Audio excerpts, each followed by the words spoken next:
जी प्रणाम। और ख़ास तौर पर जब पूरे देश की बेटी माँ बहनों का सम्मान, स्वाभिमान, अभिमान, उसकी प्रतिष्ठा और इज्जत, ना तो सिस्टम, ना तो परिवार, ना तो अपने लोग और ना ही समाज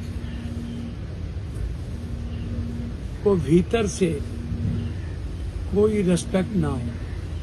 बेटियों को, माँ बहनों को भगवान की तरह पूज लिया जाता है, लेकिन इज्जत नहीं की जाती और जुगे जुगे इज्जत नहीं हुआ। राम के बगैर सीता की कोई मंदिर नहीं, पार्वती की कोई मंदिर नहीं, राधा रुक्मणी की कोई मंदिर नहीं। आप इतिहास उठा करके देखिए, बस दुर्गा, काली, लक्ष्मी, जहाँ डर है या आवश्यकता है, लक्ष्मी से पैसे आएंगे, दुर्गा काली से डर है तो उसकी पूजा, मीरा की नहीं, अहिल्या की नहीं, कौशल्या की नहीं, बस परंपरा बची हुई है।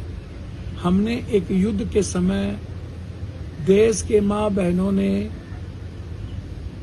अपने अपने परिवार के बीच जवानों को एक धागा रक्षा कवच के रूप में बांधा था कि ये बहन की दुआएं हैं। बहन ने तो दिल से दुआ दी थी, लेकिन आज रक्षाबंधन सिर्फ एक परंपरा बन गई है। मैं सबसे पहले ऐसे समय पर हम पुनः एक मजबूत संकल्प के साथ कि हमारा समर्पण और हम सब की प्रतिष्ठा को जो प्रतिष्ठित करने वाला समाज है, वो है बेटी, वो है माँ, वो है बहनें।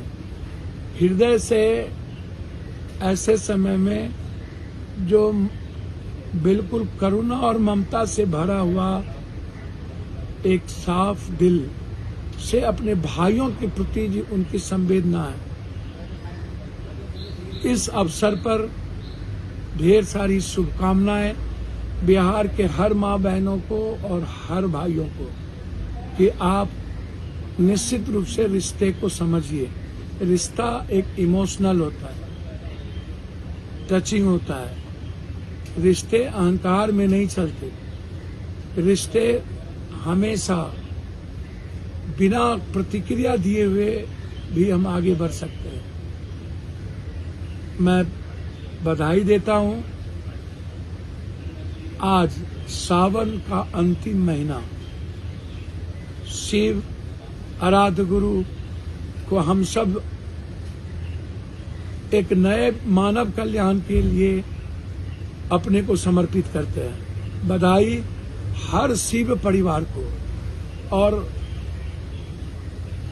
जो लोग सिर्फ डर के कारण नहीं, पाप और पुण्य के कारण नहीं, भगवान से मांगने के कारण नहीं, जो लोग शिवरात्रि में दिल से गए हों, उनको भी बधाई। मैं एक बात आग्रह करूंगा कि मैंने परंपराओं के रिश्ते और पूजा को तो देखा है, लेकिन मुझे याद है कोरोना, जहां पर माँ बहन बेटी सारे रिश्ते खत्म हो गए थे, कोई किसी को टच नहीं करता था। कोरोना के पहले तो लगता ही था, जब हम बहनों को बांझ कहते थे, सती बना देते थे, विधवा।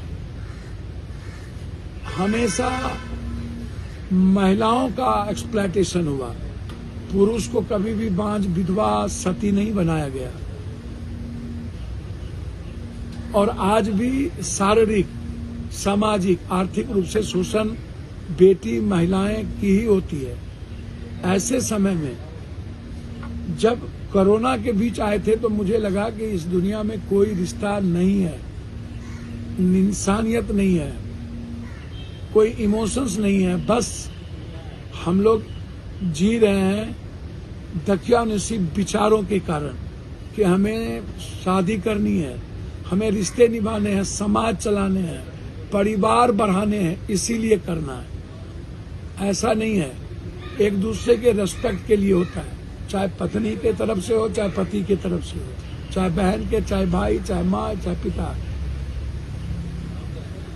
इसीलिए जब रक्षाबंधन की बात आती है तो कोरोना मुझे परेशान कर देता है कि रिश्ते नहीं है इस दुनिया में। माँ कोख में रखती है 9 महीना, पिता, लेकिन पत्नी आने के बाद पत्नी की प्राथमिकता पहले होती है। परंपराओं के मुताबिक माँ 90% रिश्ते कमजोर हो जाते हैं।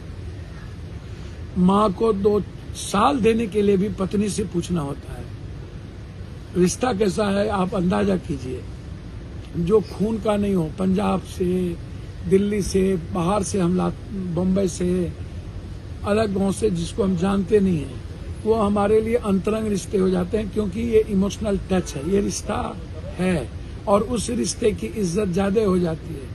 लेकिन जो 9 महीना कोख में माँ रखती है, उन्हें कभी वृद्ध आश्रम में तो कभी सड़कों पर या कभी 2 वक्त की रोटी दे करके और एक घर में बूढ़े माँ बाप को रख देते हैं, उसकी खुशियों का ख्याल नहीं करते हैं। तो परंपराओं का ये कोई भी बंधन, कोई भी पर्व आप निभा तो लेते हैं लेकिन रिश्ते को महसूस नहीं करते हैं। जैसे लगातार भ्रूण हत्या, दहेज में जो आप बेटी को जलाते हैं, वो भी किसी की बहन है ना। आप अपनी बहन से आज राखी बनवा रहे हैं, लेकिन भ्रूण हत्या जब अपनी बेटी को, तो कौन सी रिश्ता है। भ्रूण हत्या जब तक नहीं रुकेगा और जब तक किसी भी कीमत पर आप दहेज में बेटियों को जलाना बंद नहीं करेंगे और दहेज लेना बंद नहीं करेंगे, और बेटियों को एक दोस्त होना अलग बात है, एक अच्छे रिश्ते होना अलग बात है, लेकिन गिद्ध दृष्टि यदि शारीरिक शोषण का है, सिर्फ सेक्सुअल शोषण ही रिश्ते हैं, तो वो बिल्कुल गलत है। मेरा आग्रह है, एक अच्छा दोस्त हो सकता है, बहन, भाई, बेटी, कोई भी, पत्नी, माँ, लेकिन जो हालात हैं सोशल मीडिया के चलते, इंस्टाग्राम के चलते, ड्रग्स के चलते और सामाजिक अवेयरनेस नहीं होने के चलते, जो आज लगातार बलात्कार की घटना, फांसी पर बातचीत नहीं होती है, कोई भी 3-3, 4-4 सालों तक कोई न्याय नहीं मिलता है। तेजाब की घटना, बीवी को मारना, डराना, बीवी पर शोषण करना, बहनों के जमीन के हिस्से में, आज यदि कोई बहन अपनी जमीन में थोड़ी सी हिस्से मत मांगे, दे दीजिए, मांग ले तो रिश्ते नहीं बचेंगे, रक्षाबंधन नहीं होगा, राखी नहीं बांधे जाएंगे। इसलिए रिश्ता ना देने की होती है, लेने की नहीं होती है। इसलिए मेरा आग्रह है, रक्षाबंधन तब आप करिए जब आप इज्जत करिए, बेटियों की, माँ की, बहनों की सम्मान करिए, उसको डराइए नहीं, उससे नफरत नहीं करिए, उसका शारीरिक, सामाजिक, आर्थिक शोषण की कल्पना ना करिए, दहेज मत लीजिए और भ्रूण हत्या मत कीजिए, जलाइए नहीं, तरपाइए नहीं। आप सभी लोग, 90% लोगों की अवधारणा है बहनों और बेटियों के प्रति, और कोरोना तो आप जानते ही हैं, रिश्ता कोई चीज नहीं होता है। तो रिश्ते को महसूस करिए और इन बुराइयों से बचिए और बलात्कार की घटना को रोकिए। यदि आप जब तक दूसरों के पड़ोसी की बहनों को अपनी बहन नहीं समझते और यदि उस रिश्ते को नहीं समझते हैं, या दूसरों की बेटी जब घर में आता है तो उसको प्रताड़ित करते हैं और अपने घर में फर्क करते हैं, या भ्रूण हत्या में अपने ही कोख की बेटियों को आप दफन खत्म करते हैं, और दहेज बार बार प्रताड़ित करके आप दहेज पर आप जुल्म करते हैं, तो ऐसे पर्व को नहीं मनाना ज्यादा अच्छा है। पुनः एक बार आपको बधाई, मुबारकबाद, धन्यवाद, नमस्कार।